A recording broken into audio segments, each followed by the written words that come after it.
पहुंचा रणछोड़ अपने जीवन के अंतिम रण में।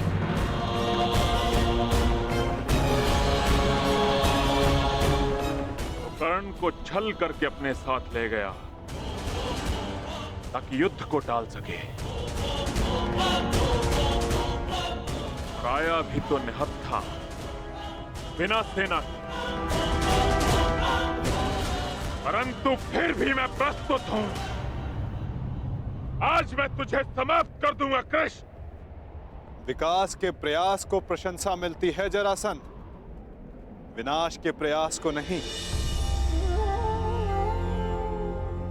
कितनी बार हमने युद्ध किया, क्या लाभ हुआ? सहस्त्रों सैनिक अकाल ही काल के ग्रास में समा गए। युद्ध तब श्रेष्ठ है जरासंध जब उसका लक्ष्य एक महान शांति हो, ना कि एक मिथ्य अभिमान की पूर्ति। मैं इस विनाश को रोकने का निमंत्रण देता हूं जरासंध, मित्रता का हाथ आगे बढ़ाता हूं, और इसका प्रमाण है कि मैं निशस्त्र आया हूं। अपने अहंकार की निद्रा त्यागो जरासंध, शांति का सूर्योदय चुनो। अरे जा रणछोड़, शांति कायरों की ढाल होती है, वीरों का आभूषण युद्ध होता है ग्वाले, युद्ध। अरे चुनौती स्वीकार कर। संसार की, मानवता की ढाल शांति है जरासंध।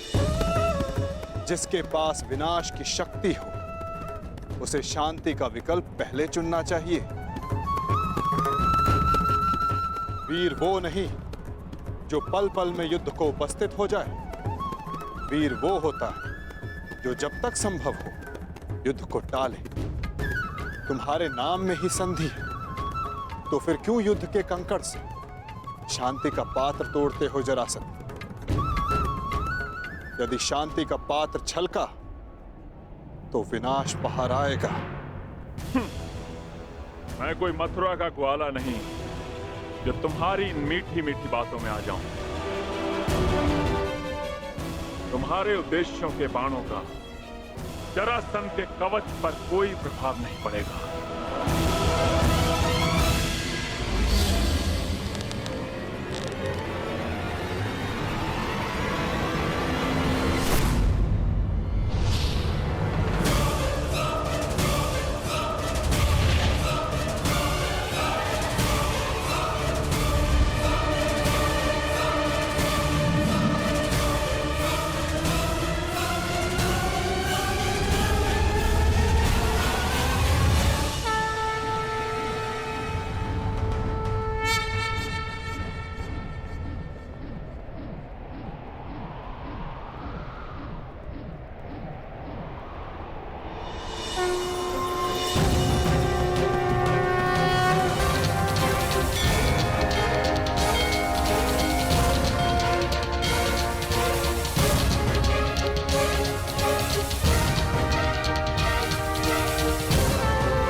ये तुम्हारी दूसरी भूल है जरासंध, और मेरी अंतिम चेतावनी, शांति का अंतिम प्रयास।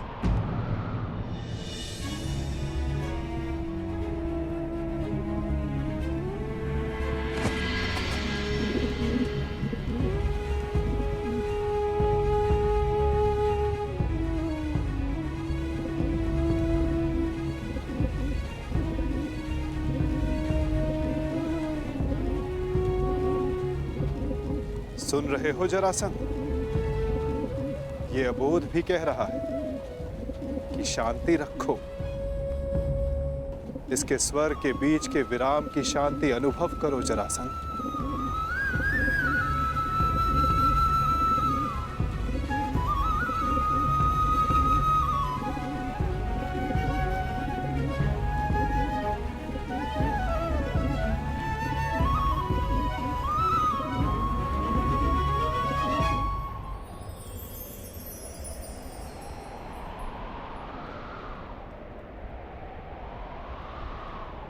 शांति का संदेश लाने वाले परिणाम जानना चाहता है वासुदेव।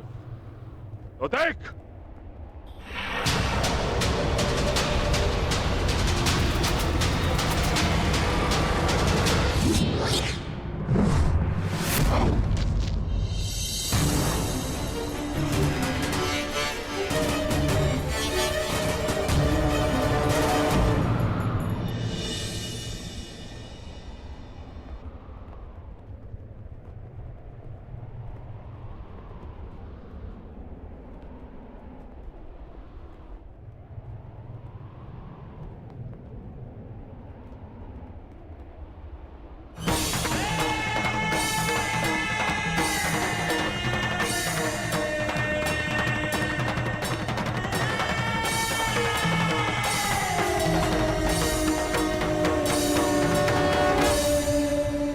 मैं संधि प्रस्ताव लाया। तुमने शांति दूत का वध किया, मैंने शास्त्र से समझाने का प्रयास किया, तुमने शस्त्र उठाया। मैं प्रेम लाया था, तुमने युद्ध की मांग की। तुम्हें युद्ध चाहिए जरासंध, तो लो, मैं तुम्हें युद्ध देता हूं।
युद्ध भी दंड भी प्रहार भी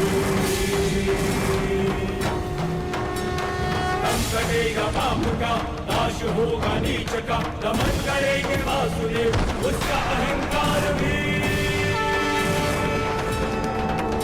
रथ चक्र के प्रहार से विनाश हुंकार से क्रोध अग्नि कृष्ण की करेगी पाप का दलन। पाप से गति नरा राही मां पुकारती, ईश द्वार का समक्ष अपना त्राण मांगती। नरा गुनेगे त्राण रच के एक नौ विधान, भूमि चाई करके पाप को सजेगी आरती। भूमि चाई करके पाप को सजेगी आरती।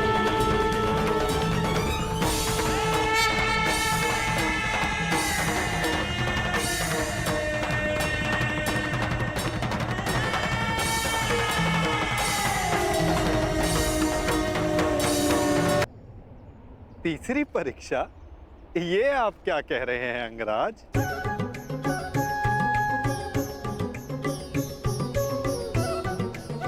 वही जो आप ना समझने का अभिनय कर रहे हैं।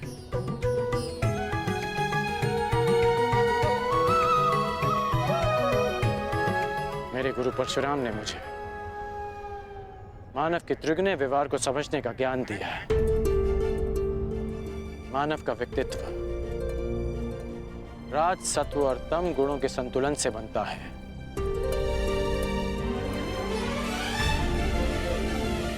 कहते जाओ अंगराज, मैं सुन रहा हूं। रजगुण मनुष्य को स्वार्थी बनाता है। इसके प्रभाव में मनुष्य अपनी सुविधा के लिए दूसरों को कष्ट देता है।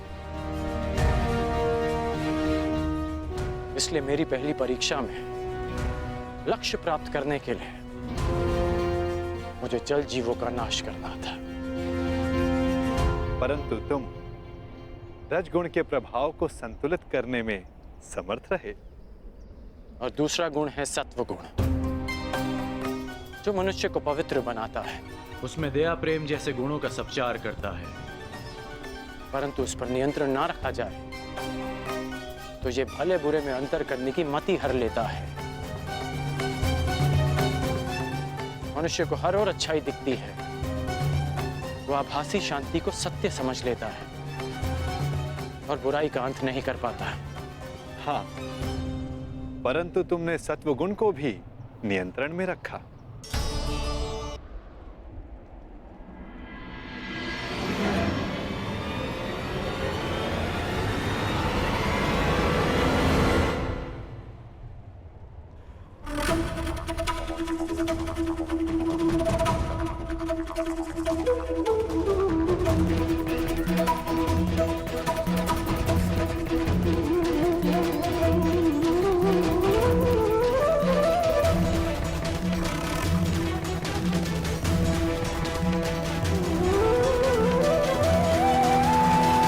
हर पाप के मार्ग में आना मेरा कर्तव्य है, परंतु नियति के मार्ग में आना मेरा अभ्यास नहीं। तुम्हारी मृत्यु किसी और के हाथों लिखी है जरासंध, इसलिए आज मैं तुम्हें पुनः जीवन दान देता हूं।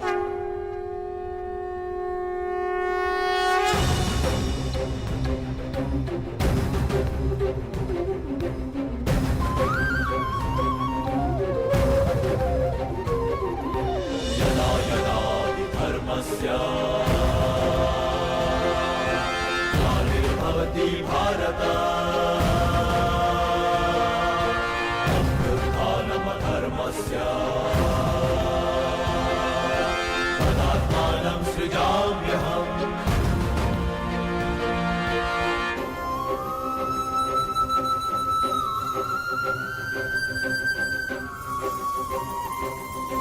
परित्राणाय साधूनां विनाशाय च दुष्कृतां।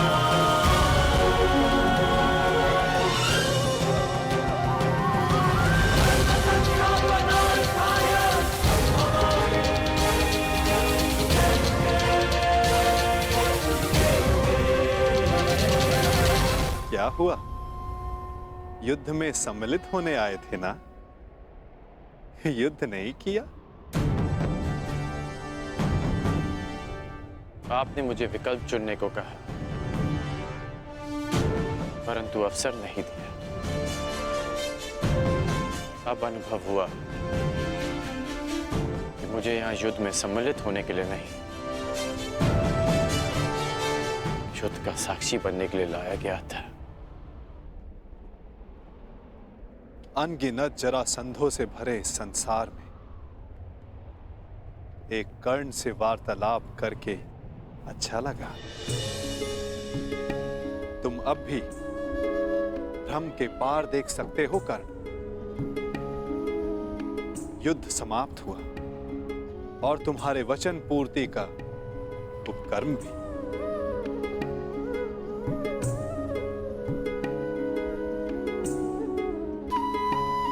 तो प्रस्थान करें?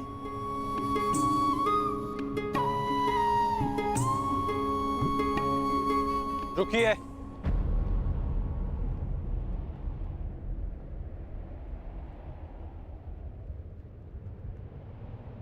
वासुदेव,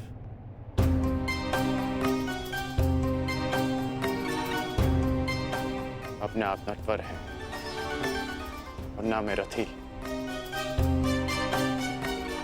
इसलिए अब ये रथ मैं चलाऊंगा। अब आपका सारथी मैं बनूंगा वासुदेव। मैं सदा नटवर था और सदा नटवर ही रहूंगा अंगराज। नियति ने हमारी जीवन यात्रा में तुम्हारा रथी होना निश्चित किया है और मेरा सारथी होना।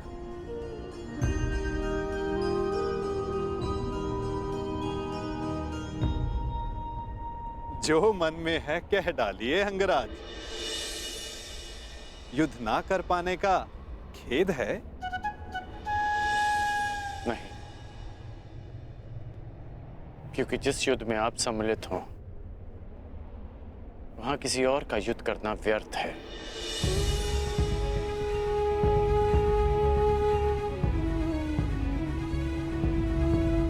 नियति के चक्र को कौन समझ पाया है कर्ण? कौन जाने वो दिन आए कि हम दोनों युद्ध में सम्मिलित हों और मैं सम्मिलित होकर भी शस्त्र ना उठाऊं।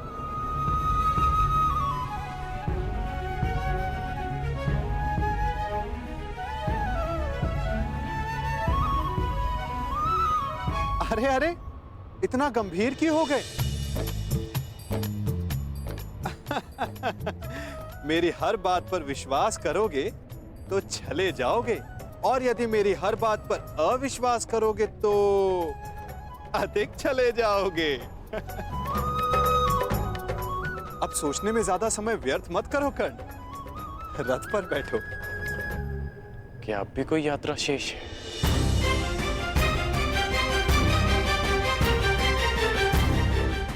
यात्रा तो अनावृत नियम है कर्ण।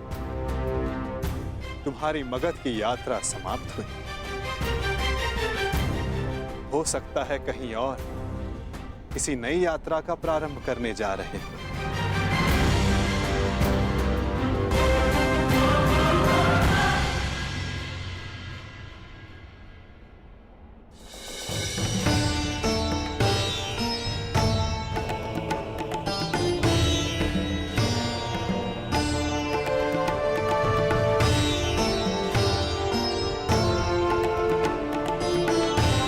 यात्रा मंगलकारी हो पुत्रों।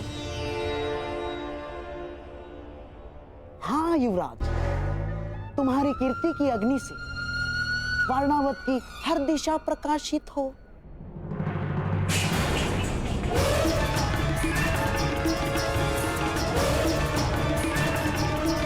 बहना,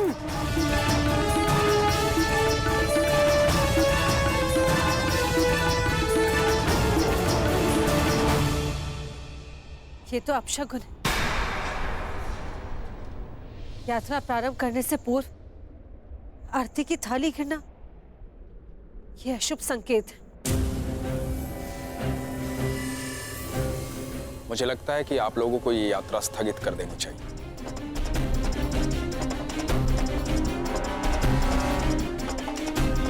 शास्त्रों में लिखा है, किसी भी शुभ मुहूर्त में कोई विघ्न आए तो उसे टालना ही उचित है।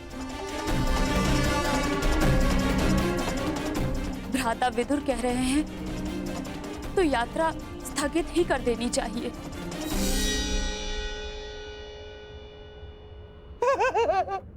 क्या क्या कह रहे हो बहना? अरे अग्नि तो पवित्र होती है, और कदाचित अग्निदेव ये संकेत दे रहे हैं कि इस यात्रा में वो पांडव भांजों के साथ ही है।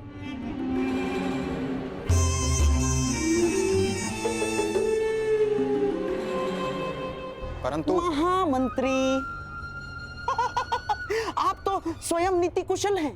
वारणावतवासी युवराज युधिष्ठिर की प्रजा है, और वहां उनके और बहन कुंती के सत्कार में विशेष प्रबंध कर दिए गए हैं। और अब यदि ये यात्रा स्थगित हुई तो न केवल प्रजा का उत्साह भंग होगा, बल्कि प्रजा में यह संदेश भी जाएगा कि युवराज युधिष्ठिर केवल एक अपशकुन के भय से अपने कर्तव्य से पीछे हट गए ना।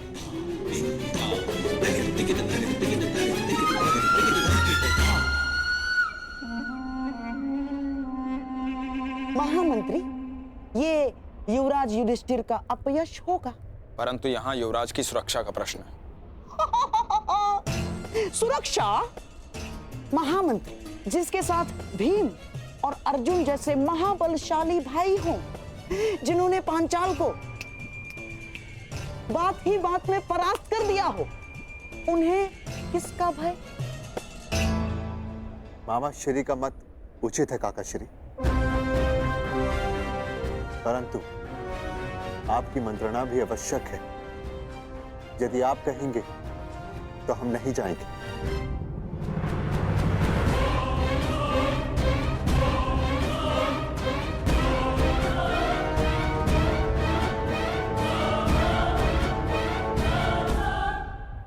क्या आज्ञा है काकाश्री? ठीक है युवराज, आप प्रस्थान करें।